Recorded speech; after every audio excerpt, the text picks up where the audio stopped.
যি সময়ত মুখ্যমন্ত্ৰী ডক্টৰ হিমন্ত বিশ্ব শৰ্মাই সিন্ডিকেটৰ বিৰুদ্ধে কঠোৰ স্থিতি গ্ৰহণ কৰি আহিছে সেই সময়তে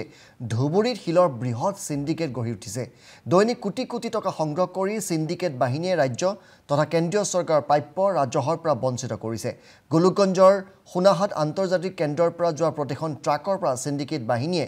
10,000 অধিক ধন সংগ্ৰহ কৰি গঢ়ি তুলিছে বিশাল সিন্ডিকেট পিছে কাৰ নেতৃত্বত গঢ়ি উঠিছে গোলকগঞ্জত ওভাৰলোডেড হিল ভৰ্তি ট্ৰাকৰ এই বিশাল সিন্ডিকেট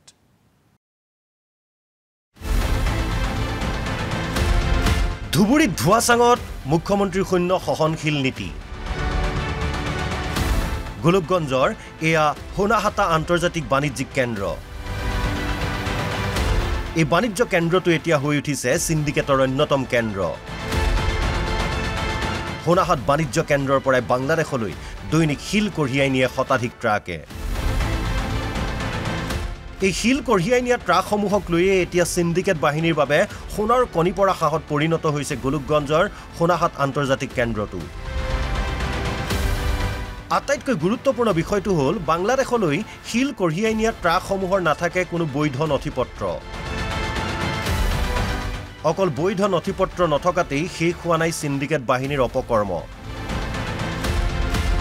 প্ৰতিখন ট্ৰাকতে অভাৰলোড কৰি সোনাহাটৰ পৰা হিল কঢ়িয়াই নিয়া হয় সুবুৰীয়া বাংলাদেশলৈ এই বৈধ প্ৰমাণপত্ৰ নথকা আৰু অভাৰলোডেড ট্ৰাকসমূহ বাংলাদেশলৈ যাবলৈ হলে ল'ব লাগিব সিন্ডিকেট বাহিনীৰ স্পেচিয়েল অৰ্থাৎ বিশেষ পাছ সিন্ডিকেট বাহিনীৰ বিনা অনুমতিত এখনো ট্ৰাক যাব নোৱাৰে বাংলাদেশলৈ যি সময়ত দিছপুৰে ৰাজ্যত কোনো ঠাইতে সিন্ডিকেট নাই বুলি সদম্ভে ঘোষণা কৰি আহিছে সেই সময়ত গোলকগঞ্জত এয়া কি চলিছে কোনে চলাইছে অভাৰলোডেড ট্ৰাকৰ সিন্ডিকেট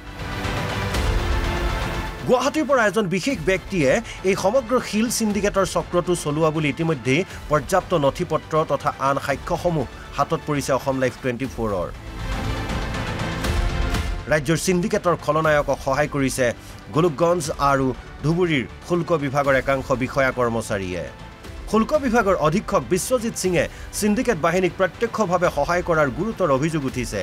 শুল্ক বিভাগৰ সহকাৰী আয়ুক্তৰ বিৰুদ্ধে উঠিছে অভিযোগৰ তৰ্জনী অকল শুল্ক বিভাগেই নহয় সিন্ডিকেট বাহিনীয়ে ধনৰ বিনিময়ত মেনেজ কৰি ৰখাৰ আন এক গুৰুতৰ অভিযোগ উঠিছে পৰিবহন আৰু বন বিভাগৰ বৰমুৰীয়াসকলৰ বিৰুদ্ধেও সিন্ডিকেট বাহিনীৰ কাৰ্যকলাপত ইতিমধ্যে অতিষ্ঠ হৈ উঠিছে সোনাহাট আন্তৰ্জাতিক বাণিজ্য কেন্দ্ৰৰ এক্সপৰ্টাৰ আৰু ইম্পৰ্টাৰসকল ইয়াৰ একাংশ দ্বাৰস্থ হৈছে গুৱাহাটী উচ্চ ন্যায়ালয়ৰ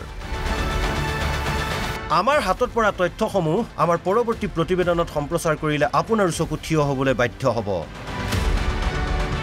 এই সিন্ডিকেট বাহিনীৰ বাবে কিদৰে ৰাজ্য তথা কেন্দ্ৰীয় চৰকাৰে কোটি কোটি টকা ৰাজহ হেৰুৱাবলগীয়া হৈছে সেই তথ্য পৰৱৰ্তী প্ৰতিবেদনত পোহৰলৈ আনিম আমি Assam live 24 news desk report Assam live 24